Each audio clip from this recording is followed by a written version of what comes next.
Halo kawan, kembali lagi di Bicara Bagus bareng saya Bagus Wes dan Bro Wati. Nah, seperti biasa kita akan bahas isu-isu yang sedang hangat di negara kita ataupun di luar negeri. Namun kali ini kita lebih berfokus kepada isu tentang kekerasan yang terjadi bahkan di anak di bawah umur ya, yang misalnya ada kasus pemerkosaan ADDJ itu, terus ada Mario David ini, di mana Mario David kepada orang tuanya ternyata sekarang sedang diproses terkait pajak. Nah, hal-hal seperti itu yang sedang banyak dibicarakan sebagai isu. Nah, kita akan discuss tentang itu dan berbagi kepada kawan semua yang akan menonton video ini. Nah, mungkin sedikit pembuka dari beberapa kasus ini, Bro Wati. Ternyata memang masih di bawah umur, terkait misalnya AG ya, yang sebagai pemicu terjadinya kekerasan dan bahkan David itu sampai koma. Nah, itu masih di bawah umur 15 tahun gitu. Tapi Davidnya masih koma sampai sekarang. Sudah cuman. Dan selanjutnya adalah yang diperkosa itu ada yang muncul, ada yang diperkosa dan sudah ditangkap. Hal-hal ini yang meresahkan sebenarnya. Kok sekarang berita-berita yang muncul seperti ini, fenomena ini menurut Bro Wadiman kira-kira kenapa gitu Bro? Ya, jadi kalau dilihat sih kenapa kita nggak tahu ya. Jadi kalau semua memang pastinya jangan sampai ini sudah terjadi banyak kali di masa lalu, cuman karena sekarang media sangat sangat mudah ya untuk diakses. Jadi jatuhnya karena medianya mudah diakses, berita A berita B itu sangat mudah untuk didapatkan. Jadi kemungkinan di masa lalu pun terjadi, tapi karena susah muncul di berita, makanya agak kurang expose ya. Tapi ada juga salah satu jangan sampai juga kita nggak bisa secara 100% mengatakan bahwasanya ini adalah karena medianya ya. Tapi kan sekarang akses informasi itu beragam, bahkan untuk akses informasi negatif itu sangat mudah dilakukan hanya dengan handphone kan. Beda dengan lalu-lalu. Kalau lalu-lalu mungkin kita kalau mau akses informasi hanya via surat kabar. Terus kalau seumpama ada pun kita mau pelajari itu pasti lewat guru aja, bukan dari online media. Makanya kalau dilihat juga sebenarnya potensinya memang dengan adanya media itu kita bakalan serba tahu. Tapi pada dasarnya kalau kita susah memfilter, ini nih yang terjadi bakalan. Karena kalau masalah prank-prank itu yang sampai kekerasan itu kan banyak itu terjadi di luar kan. Terlepas kalau melihat dari bentuk kekerasan kayak pembulian itu kan di Korea bahkan lebih banyak kan. Tapi mungkin pada dasarnya di Indonesia pun sebenarnya banyak. Karena kalau dilihat prosesnya sih, kalau di zaman saya juga banyak tuh yang pembulian contoh banyak, pembulian juga banyak. Cuma karena kurang viral aja sama tidak ada bukti dalam bentuk rekamannya, makanya kita nggak tahu tuh. Sekarang ini memang kenapa bisa banyak sekali informasi beredar? Karena kan memang corongnya banyak. Sosial media apa kita sebut saja Instagram, Twitter, terus TikTok, apalagi ya Facebook dan lain-lain. Dan kalau sudah viral di situ diberitakan langsung mungkin media nasional, surat kabar dan selalu pemicunya adalah mereka bahkan ada yang melakukan kekerasan secara live IG. Wah, itu pas saya lihat beritanya dan nonton, wah ini kok begini banget. Apakah mungkin memang sejak dulu sudah ada tapi tidak seperti yang tadi dijelaskan oleh Bro Hadiman, tapi kan ini membuat kita semangat kok begini sekali ya sekarang pada saat ini, atau memang mesti harus diviralkan, mesti apa dan lain-lain. Sebenarnya kan media sosial ataupun pemerintah itu dua sisi. Bro, saya juga kemarin melihat ada orang yang mengangkat jalanan di daerahnya jalanan rusak terus diviralkan ya diperbaiki. Jadi sebenarnya masih baik dengan positif dengan negatifnya ada, tapi lagi-lagi kalau yang booming itu berita negatif memang benar-benar lagi booming sekarang. Iya, tapi saya nggak tahu ya, kan kita mungkin generasinya beda dengan generasi yang ini ya fase 15-an yang 15-an tahun. Takutnya itu adalah fase dimana memang hal kayak memvideokan sesuatu itu adalah hal yang lumrah, dan itu mungkin sama aja kayak dia menyaksikan langsung. Video itu sama aja kayak menyaksikan langsung, karena dilihat juga banyak orang yang kayak gimana ya, mungkin juga judgementnya agak kurang bagus ya, jadi dia langsung videokan padahal itu bisa jadi bukti kriminalitas. Padahal kalau bisa dibilang kriminal aja gitu, nggak usah di video kan, ngapain di video juga, jadi barang bukti juga.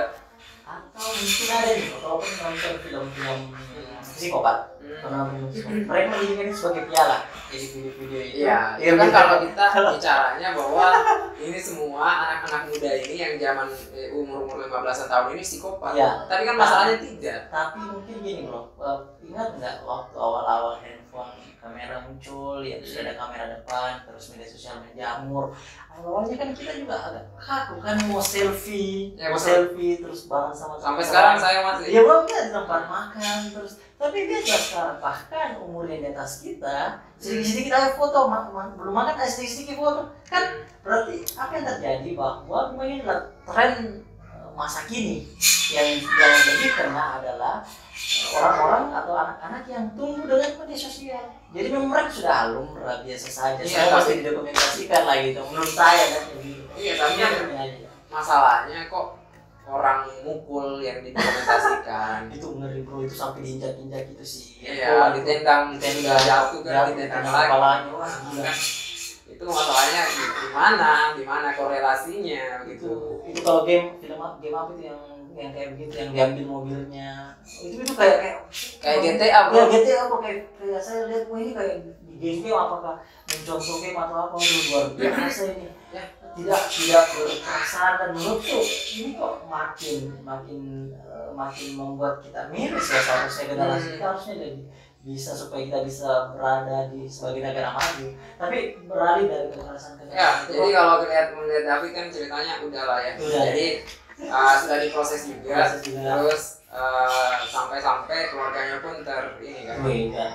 Saya di situ juga. Jadi jatuhnya sekarang itu orang harus berhati-hati lagi, karena pada akhirnya sanksi sosial itu sangat mudah terjadi. Apalagi di Indonesia. Iya, karena kita viral satu kali, sanksinya itu sampai ke keluarga kita. Karena itu bisa dibuktikan dengan kasus yang tadi itu ya, tentang David. David yang berbuat, walaupun contoh itu lumrah, kemungkinan terjadi di masa-masa sekolah ya, walaupun nggak separah itu ya, tapi pada akhirnya merembes ke keluarganya, merembes ke saudara-saudaranya dan lain-lain. Sampai semuanya ditahu, hartanya sekian, ada usahanya sekian, dan dia pernah kesini. Efek dominonya sampai ke kementeriannya kita. Karena pada akhirnya kementeriannya keuangan diaudit, terus yang perpajakan diaudit, cukai juga diaudit. Tadi kalau beralih yang terkait kasus yang kita bahas kemarin itu sempat diskusikan ada pemerkosaan ya. Di Kerawang ya kalau nggak salah. Itu kronologinya sih gimana sih bro ininya? Karena kan yang diperkosa juga kan. Jadi kalau dilihat isunya di media sosial, di media berita ya. Jadi kan ceritanya ini saya sudah buat. Jadi ceritanya ODGJ ini ternyata kalau ada satu kesaksian dari si Allah ya, itu bilang ODGJ ini sebenarnya masih diduga ODGJ, jadi belum dilaporkan ke pihak yang terkait. Itu satu, jadi masih ditampung dulu di rumah singgah. Nah, jadi kan kalau dilihat Dinsos kan ada sebenarnya itu rumah singgah untuk ceritanya yang kayak pengemis dan lain-lain kan. Jadi dia di situ dulu ditampung. Apabila dia tidak punya rumah, terus di situ dulu kan ditampung sampai dicarikan apa yang bisa dia lakukan untuk kehidupannya kan, kayak gitu ya. Dinsos ada program situ. Nah, yang masalah kemudian karena yang pelaku ini bukan ASN. Jadi itu yang harus di disclaimer, jadi pelaku ini bukan ASN. Tapi dia adalah pekerja yang memang menangani bagian di rumah singgah itu. Nah, kalau kronologis kejadian itu sebenarnya pas dia melakukan tindakan asusilanya itu sebenarnya dipergoki sama petugas damkar yang ternyata bersebelahan kantor. Jadi ya pastilah ceweknya teriak lah ya.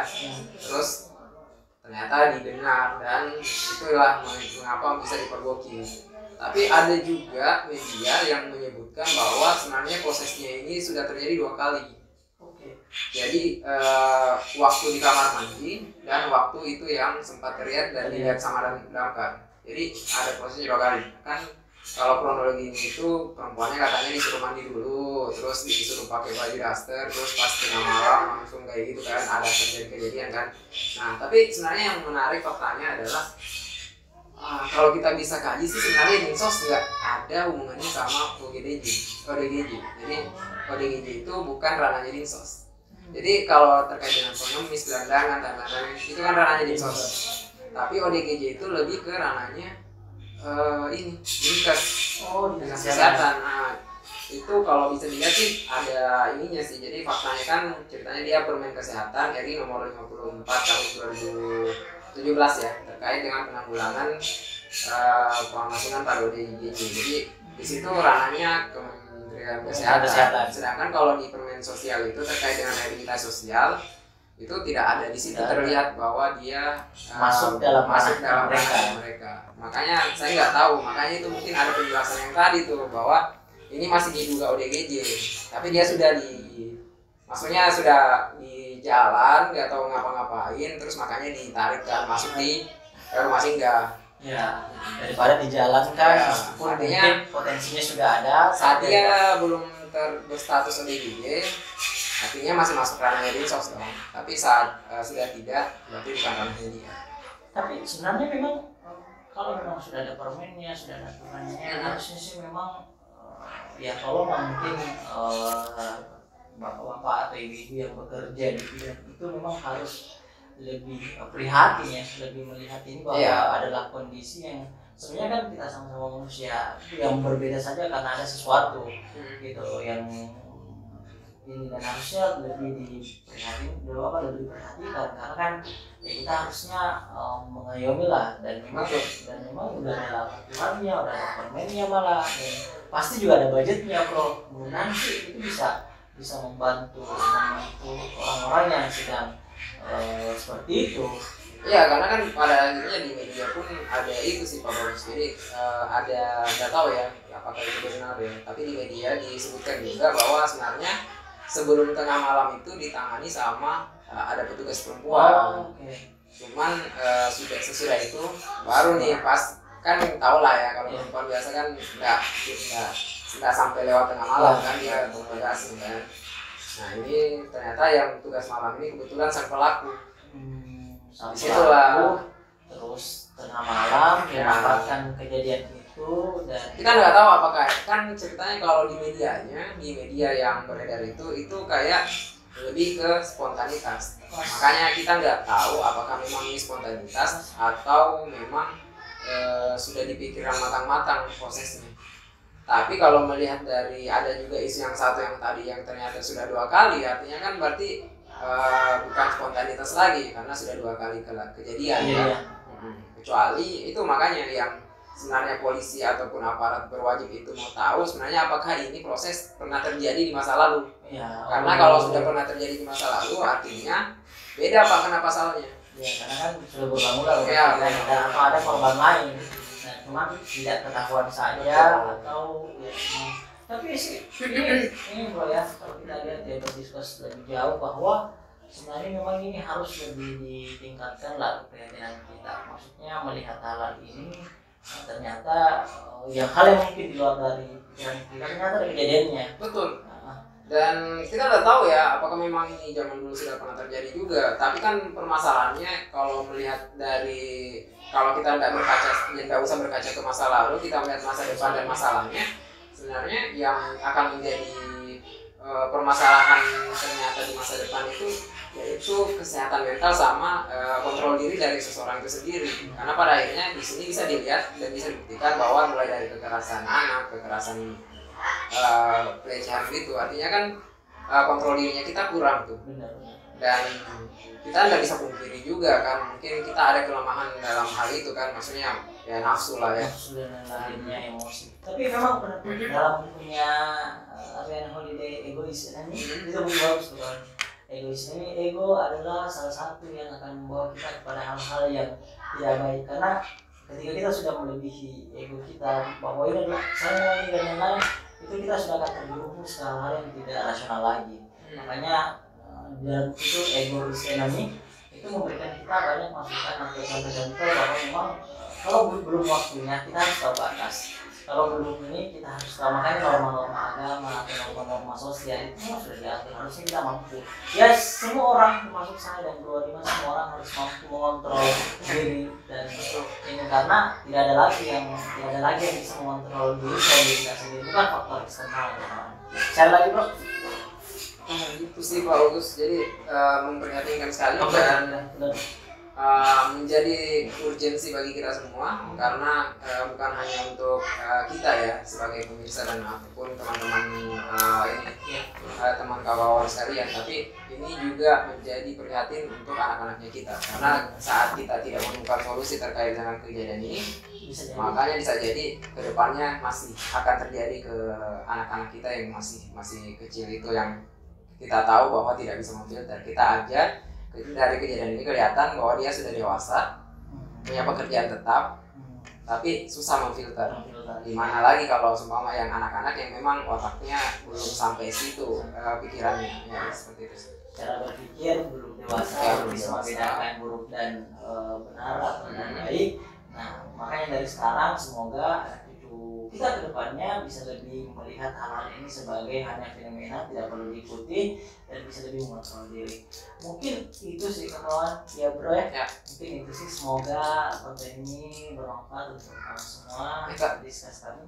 Tapi kan ada itu pengumuman itu ya. Sebelum kita akhiri, kita akan mengumumkan bahwa konten bicara bagus yang saya dengan Bro Wardiman itu mungkin akan hadir 1 bulan sekali. Ya, betul. Dan kita akan lebih sering offline seperti ini supaya diskusinya lebih emosional sih, lebih dapat dan menyentuh hati kawan-kawan semua. Mungkin sekian dari saya dan Bro Wardiman. Thank you bro, dan selamat menyaksikan video ini. Sampai jumpa di konten selanjutnya. Assalamualaikum warahmatullahi wabarakatuh.